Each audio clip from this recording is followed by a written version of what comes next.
नमस्कार दोस्तों, स्वागत है आप सभी का मेरे चैनल स्टॉक टॉक पर। आज हम थोड़ा विस्तार में बात करते हैं हाल में ही अडानी पर लगाए गए आरोपों के बारे में। राइटर्स की रिपोर्ट के अनुसार अडानी ग्रुप के संस्थापक और अध्यक्ष गौतम अडानी सहित 7 अन्य अधिकारियों पर सिक्योरिटीज फ्रॉड, वायर फ्रॉड और foreign corrupt practices act (FCPA) के उल्लंघन के आरोप में यूनाइटेड स्टेट्स ऑफ अमेरिका में अभियोग लगाया गया है।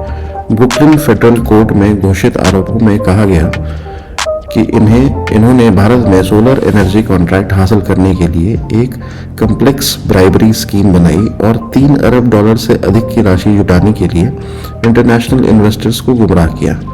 अमेरिकी न्याय विभाग की वेबसाइट पर अभियोग के अनुसार अभियुक्तों ने 2020 से 2024 के बीच भारतीय सरकारी अधिकारियों को $250 मिलियन से अधिक की रिश्वत दी ताकि आकर्षक एनर्जी कॉन्ट्रैक्ट्स हासिल किए जा सकें, जिनसे 2 दशकों में $2 बिलियन से अधिक के मुनाफा का अनुमान है। अमेरिकी अटॉर्नी कार्यालय के अनुसार गौतम अडानी, सागर अडानी, विनीत जैन पर सिक्योरिटीज और वायर धोखाधड़ी तथा सिक्योरिटीज धोखाधड़ी करने की साजिश रचने का आरोप लगाए हुए अदालत में 5 अनुसूची आपराधिक अभियोग दायर किए गए हैं। इन पर झूठे और भ्रामक बयानों के आधार पर यूएस इन्वेस्टर्स और ग्लोबल फाइनेंशियल इंस्टीट्यूशन से $multi-billion धन प्राप्त करने की योजना में भूमिका निभाने का आरोप है। आरोपों पर अडानी ने क्या जवाब दिया, अब जरा उसके बारे में जान लेते हैं। अडानी ग्रीन के निदेशक के खिलाफ यूएस डिपार्टमेंट ऑफ जस्टिस और US securities and exchange commission द्वारा हाल में ही लगाए गए आरोपों के जवाब में अडानी समूह ने इन दावों पर जोरदार खंडन किया है। कंपनी के एक प्रवक्ता ने कहा है कि आरोप निराधार है और उन्होंने शासन और विनियामक अनुपालन के उच्चतम मानकों को बनाए रखने के लिए समूह की प्रतिबद्धता की पुष्टि की है। अडानी समूह के प्रवक्ता ने प्रतिक्रिया देते हुए कहा कि जैसा कि अमेरिकी न्याय विभाग ने स्वयं कहा है कि अभियोग में लगाए गए आरोप हैं और जब तक दोषी साबित न हो जाएं, तब तक प्रतिवादियों को निर्दोष माना जाएगा। सभी संभव कानूनी उपाय किए जाएंगे। प्रवक्ता ने कहा कि हम अपने हितधारकों, भागीदारों और कर्मचारियों को आश्वस्त करते हैं कि हम एक कानून का पालन करने वाला संगठन है जो कभी कानून का पूरी तरह से अनुपालन करता है। कंपनी ने वैश्विक बाजारों में अपने सभी परिचालनों में लगातार पारदर्शिता बनाए रखी है और विनियामक अनुपालन के लिए प्रतिबद्ध है। अडानी समूह ने दोहराया कि वह इन आरोपों के जवाब में सभी संभव कानूनी रास्ते अपनाएंगे। अब इनके ऊपर ब्राइबरी एंड करप्शन एलिगेशंस हैं। कथित योजना में गौतम अडानी की प्रत्यक्ष भागीदारी शामिल थी, जिन्होंने कथित तौर पर रिश्वत की साजिश को आगे बढ़ाने के लिए भारतीय अधिकारियों के साथ व्यक्तिगत बैठकें की थीं।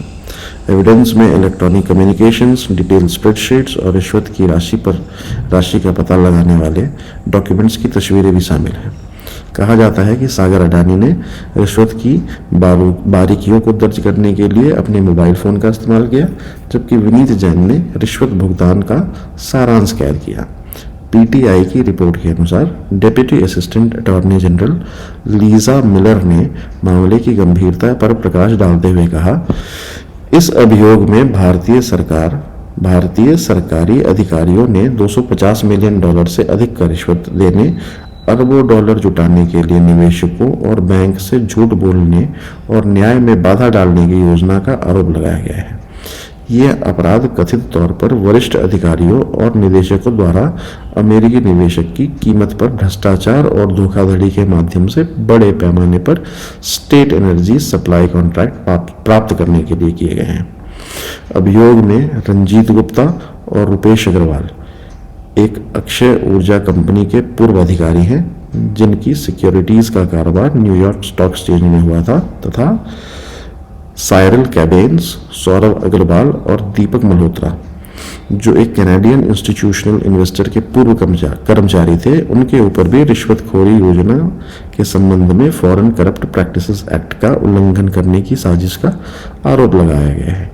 एएनआई की रिपोर्ट के अनुसार अमेरिकी अटॉर्नी ब्रियोन पीस ने कहा कि जैसा कि आरोप लगाया गया है, प्रतिवादियों ने अरबों डॉलर का अनुबंधन हासिल करने के लिए भारतीय सरकारी अधिकारियों को रिश्वत देने के लिए एक विस्तृत योजना बनाई थी और गौतम अडानी, सागर अडानी और विनीत जैन ने रिश्वतखोरी योजना के बारे में झूठ बोला था, क्योंकि वे अमेरिकी और अंतर्राष्ट्रीय निवेशकों से पूंजी जुटाना चाहते थे। गौतम अडानी और को डिफेंडेंट्स के खिलाफ क्या आरोप है, ये जान लेते हैं। यह मामला अडानी ग्रीन एनर्जी लिमिटेड के और एक अन्य कंपनी के बीच भारत सरकार को 12 गीगावाट सौर ऊर्जा बेचने के समझौते के इर्द गिर्द घूमता है। यूएस प्रोसिक्यूटर्स के अनुसार अडानी और उनके को डिफेंडेंट्स ने वॉल स्ट्रीट से अरबों डॉलर का निवेश हासिल करने के लिए रिकॉर्ड्स में हेराफेरी की, साथ ही साथ ल्यूक्रेटिव एनर्जी कॉन्ट्रैक्ट्स हासिल करने के लिए भारतीय सरकारी अधिकारियों को $250 मिलियन से अधिक की रिश्वत देने का योजना बनाया। इनके ऊपर देखते हैं अब की एलिगेशंस क्या है। पहला, रिकॉर्ड में हेराफेरी। अडानी और उनके सहयोगियों पर कंपनी के एंटी ब्राइबरी लॉज और इंटरनल कंट्रोल के अनुपालन के बारे में गलत जानकारी देकर अमेरिकी इन्वेस्टर्स को धोखा देने का आरोप है। दूसरा, ब्राइबरी स्कीम।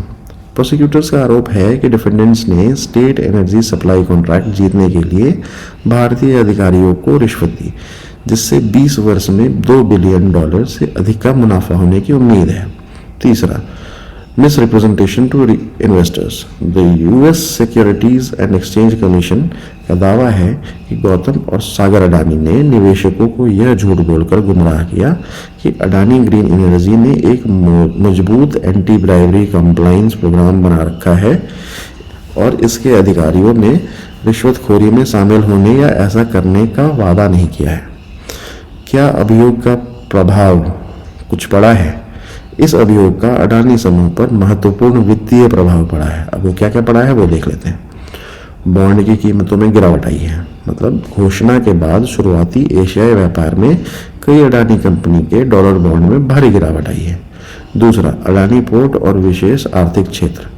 अगस्त 2027 में परिपक्व होने वाले बॉन्ड की कीमत डॉलर पर 5 सेंट से अधिक गिर गई है। अडानी इलेक्ट्रिसिटी मुंबई। फरवरी 2030 में परिपक्व होने वाले बॉन्ड में लगभग 8 सेंट की गिरावट आई थी।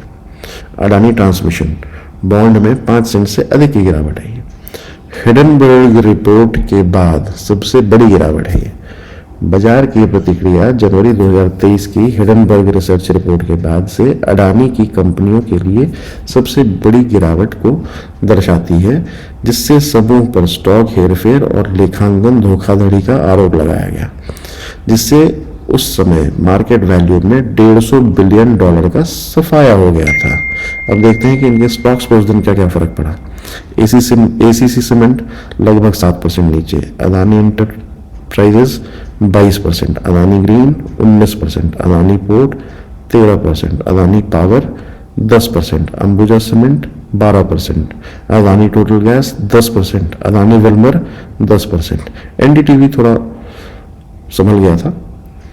तो इस वीडियो में बस इतना ही। और जानकारी के लिए वीडियो को लाइक करें, शेयर करें और चैनल को सब्सक्राइब करें। धन्यवाद।